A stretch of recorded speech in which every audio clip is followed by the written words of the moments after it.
नमस्कार दोस्तों, welcome back to my YouTube channel.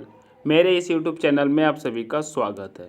दोस्तों मैं लेके आया हूँ हिंदी का दोस्तों यह हिंदी का प्रैक्टिस सेट नंबर 47।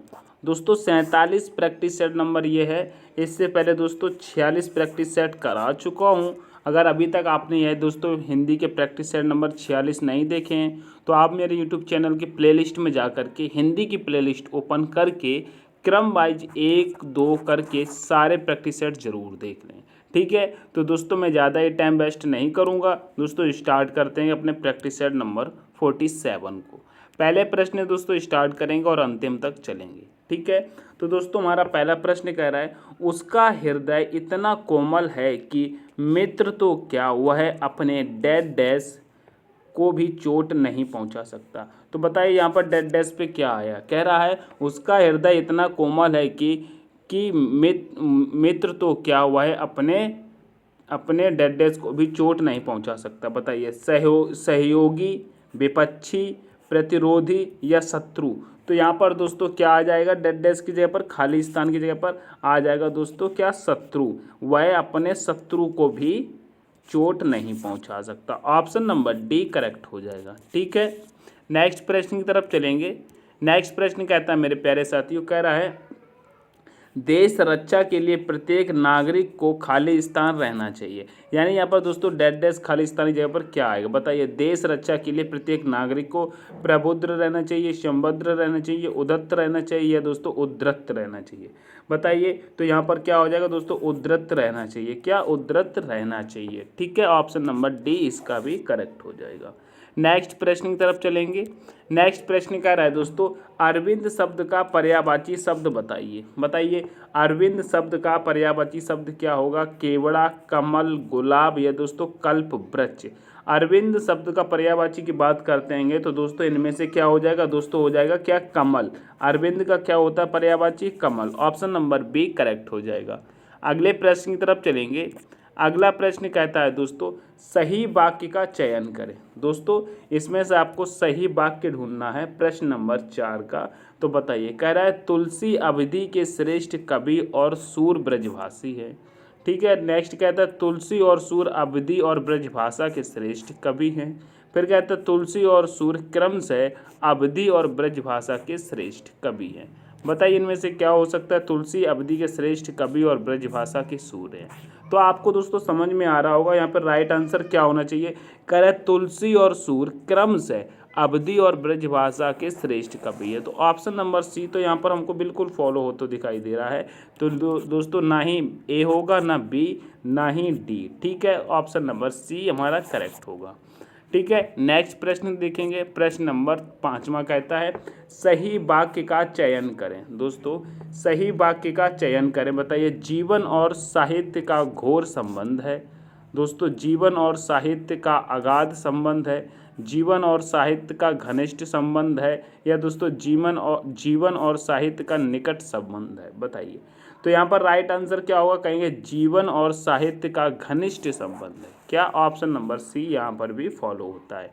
ठीक है, क्या, जीवन और साहित्य का घनिष्ठ संबंध है। ठीक है, नेक्स्ट प्रश्न देखेंगे। नेक्स्ट प्रश्न कहता है दोस्तों प्रश्न नंबर 6, कह रहा है राजा सेवक को कम्बल देता है।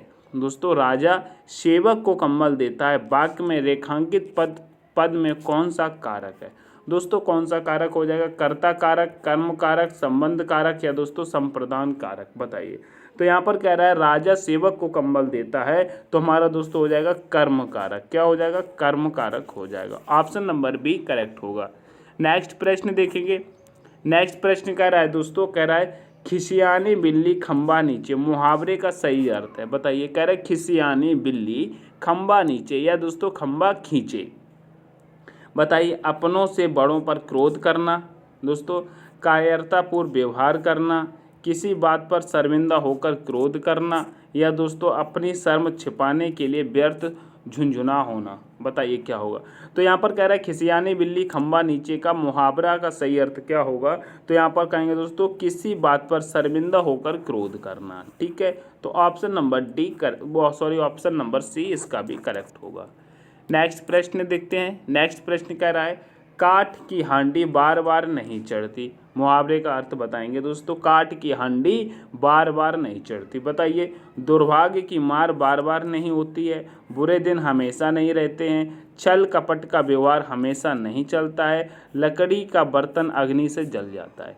बताइए। तो इसमें क्या होगा दोस्तों, प्रश्न नंबर 8 क्या कह रहा है दोस्तों, काठ की हांडी बार बार नहीं चढ़ती। इसका मतलब होता है छल कपट का व्यवहार हमेशा नहीं चलता। भाई छल कपट करके तुमने एक बार किसी को फंसा लिया, बार बार नहीं फंसा सकते हो।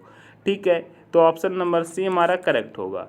नेक्स्ट प्रश्न देखते हैं कि नेक्स्ट प्रश्न कहता है दोस्तों खूंटी शब्द का बहुवचन बताइए। दोस्तों खूंटी शब्द का बहुवचन क्या होगा बताइए। खूंटियों, खूंटियाँ, या दोस्तों खूंटियों, खूंटियों, या दोस्तों खूंटियाँ। बताइए क्या होगा प्रश्न नंबर 9 का। तो यहाँ पर पूछ रहा है खूंटी शब्द का बहुवचन। तो खूंटी शब्द का बहुवचन होता है दोस्तों खूंटियाँ। क्या होता है, खूंटियाँ। ऑप्शन नंबर बी करेक्ट होगा। ठीक है, याद रखना है। नेक्स्ट प्रश्न कहता है, नेक्स्ट प्रश्न है दोस्तों, निम्नलिखित अनेकार्थी शब्द का दूसरा अर्थ बताइए। जैसे कह रहा है अज का अंजम, अज का अजन्मा। दोस्तों अज अजन्मा, तो बताइए निर्विज्ञ, आजीवक, आजीवन, ईश्वर, या दोस्तों आजन्म। बताइए क्या होगा, इसका क्या होगा। तो प्रश्न नंबर 10 कह रहा है इसका होगा ईश्वर। क्या होगा, ईश्वर। ठीक है। नेक्स्ट प्रश्न कहता है मेरे प्यारे साथियों, कह रहा है निम्नलिखित में से कौन सा शब्द वर्तनी की दृष्टि से शुद्ध है। बताइए।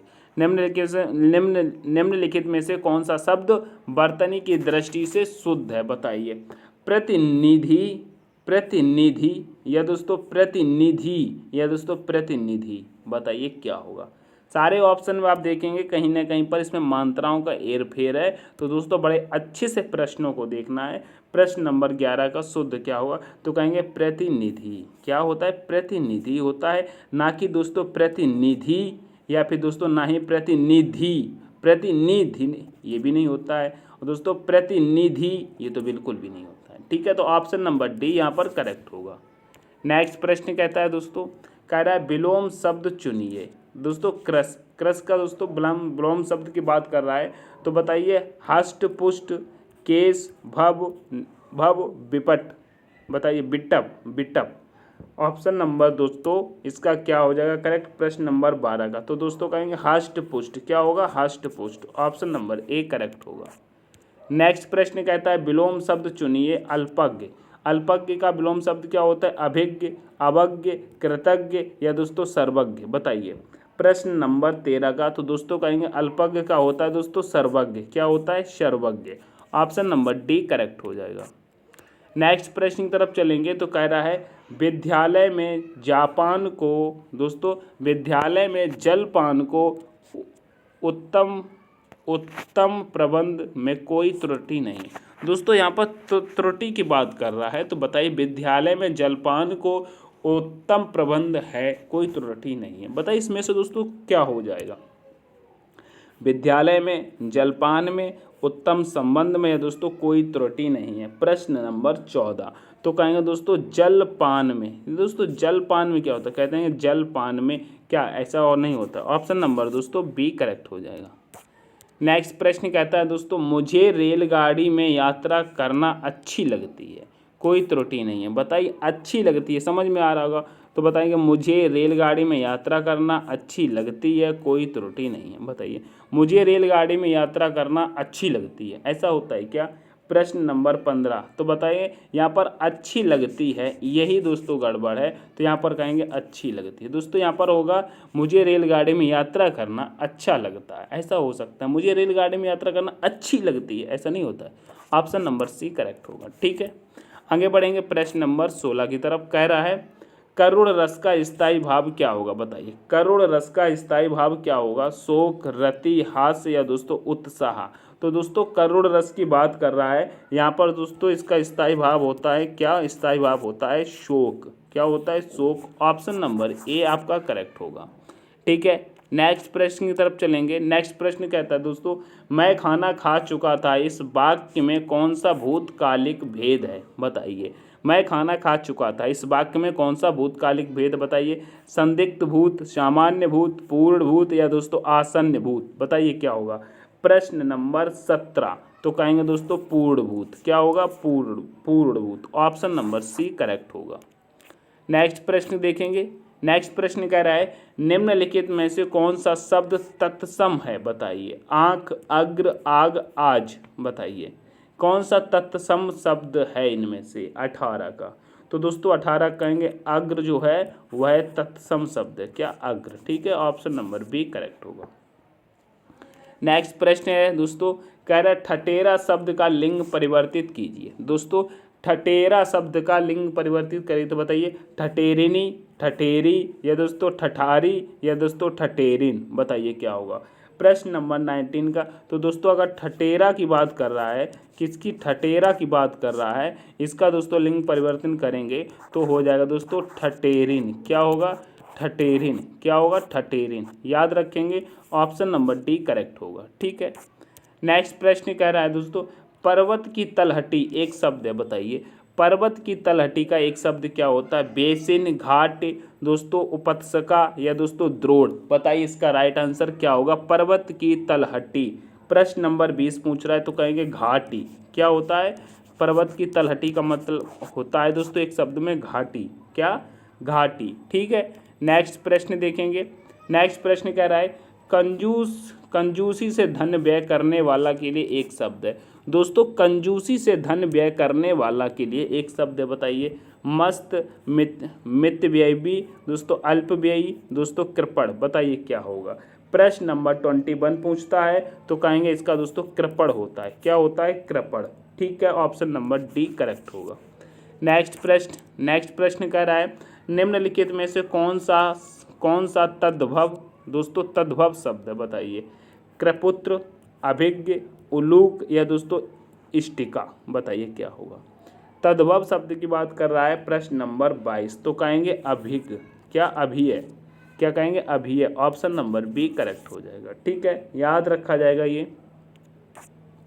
नेक्स्ट प्रश्न कह रहा है देशांतर में कौन सा समास है? बताइए देशांतर में कौन सा समास है? बहुब्रीहि समास, द्विगु समास, द्वंद्व समास, कर्मधारय समास। बताइए देशांतर में कौन सा समास है? तो 23 का दोस्तों राइट आंसर हो जाएगा मेरे प्यारे साथियों कर्मधारय समास। कौन सा हो जाएगा दोस्तों? कहेंगे कर्मधारय समास। कर्मधारय समास। ठीक है, कर्मधारय दोस्तों कर्मधारय समास। याद रखेंगे। नेक्स्ट प्रश्न कहता है मेरे प्यारे साथियों अंबर पनघट में डूब रही तारा घट ऊषा नागरी में कौन सा अलंकार है? क्या कह रहा है? अंबर पनघट में डूबो रही, दोस्तों डूबो रही तारा घट ऊषा नगरी में कौन सा अलंकार है? श्लेष अलंकार, रूपक अलंकार, उपमा अलंकार, अनुप्रेयास अलंकार। बताइए प्रश्न नंबर 24 का। तो कहेंगे इसमें उपमा अलंकार है। कौन सा दोस्तों अलंकार है? तो दोस्तों कहेंगे इसमें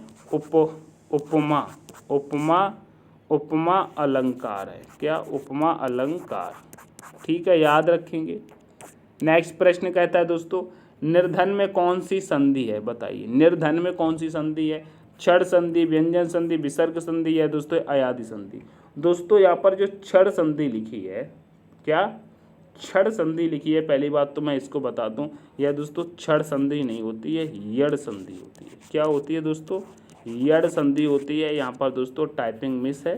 ठीक है, याद रखना। अब आपके ऑप्शन बताइएगा, लेकिन आपका ऑप्शन प्रश्न नंबर 5 का होगा, 25 का होगा विसर्ग संधि। क्या? विसर्ग संधि। तो दोस्तों आज क्या होगा? विसर्ग संधि। तो दोस्तों मैं बता दूं आपको आज 25 ही प्रश्न है। कितने हैं? 25 ही प्रश्न है। 25 प्रश्न है दोस्तों। प्रैक्टिस सेट की बात करते हैं दोस्तों, प्रैक्टिस सेट की बात करते हैं तो दोस्तों यह 47 है। ठीक है, 46 हो चुके हैं, इनको भी देख लेना।